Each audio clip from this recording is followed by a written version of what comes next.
how do you know when it's time to quit your job? After helping lots of professionals over the years, I've seen some people talk about it, think about it for almost 3 years before they've actually left their opportunity. So in this video today, I'm gonna help you out. I'm gonna show you several factors that if they are happening right now, if you're thinking about them, if you're talking with your coworkers about them, to let you know that it's time to make a career move. Hey, if you don't know me, my name is Tim Madden, the CEO and co-founder of Executive Career Upgrades, where we have helped thousands of professionals land the job and money that they love. So to stay updated with more career advice, do me a favor and smash that subscribe button below, and let's get started. There's many factors that you need to start thinking about when it comes to your next career opportunity. The first one, let's get it out of the way. Most people don't leave because of this, but let's talk about it for a sec. It's maybe being underpaid. Okay, let me throw a stat to you right now. Recently on Forbes, I think it was 2 or 3 years ago, they said if you do not move to a new company inside 36 months over the course of your career, you will lose out on 50% of your lifetime earning capacity, which means you're gonna lose a lot of money.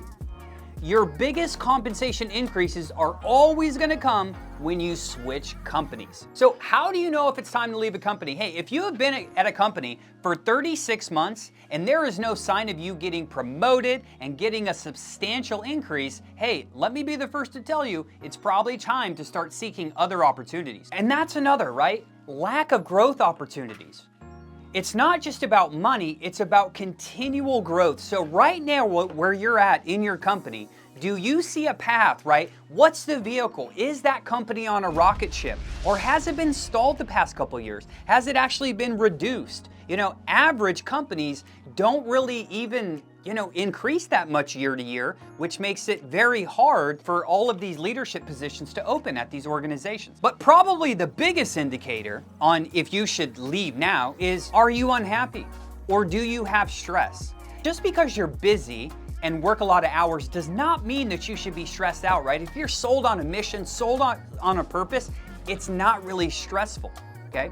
But if you're having stress more days than not at work, or if you're continually unhappy, listen, your job, your career has a huge impact on your life. Think about this right now.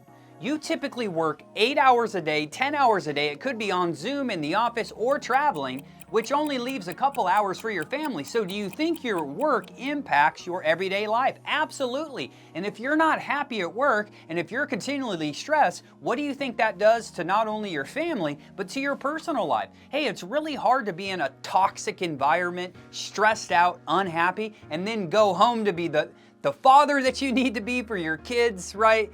For the husband to your spouse, or potentially, the mother to your children and vice versa. Another is misalignment. Most people don't take the time to consider, hey, what is the foundations of this company I'm currently at? Do they live by the values that they instilled? And what is the mission here? What are we trying to accomplish? If you are out of alignment with some of those core values, or have fallen out of alignment, or maybe the leadership doesn't display the characteristics of those traits of those values, and they're not sold on the mission, hey, it's very hard to get excited. But these are some steps to take before you actually make that decision to quit. Hey, assess your situation. Is this maybe a way I'm just feeling right now? Or is this truly time to take action for that next opportunity?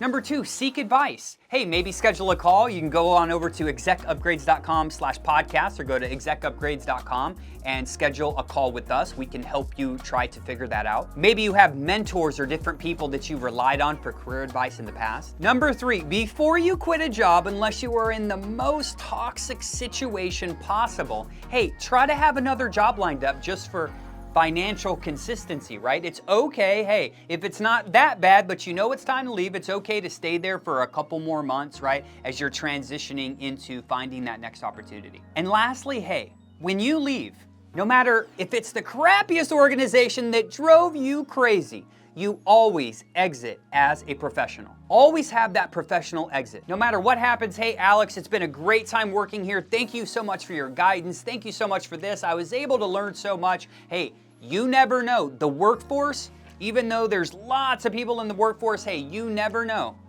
I've been around a little bit. I've seen people leave organizations 10 years later. Someone who was their peer or their boss is now the CEO at the next company that they're working for. So the world is a lot smaller than you think it is. So when you're leaving, never burn bridges. So hey, these are a few of the things you need to consider of, hey, is it time to leave? Is it time to quit my opportunity?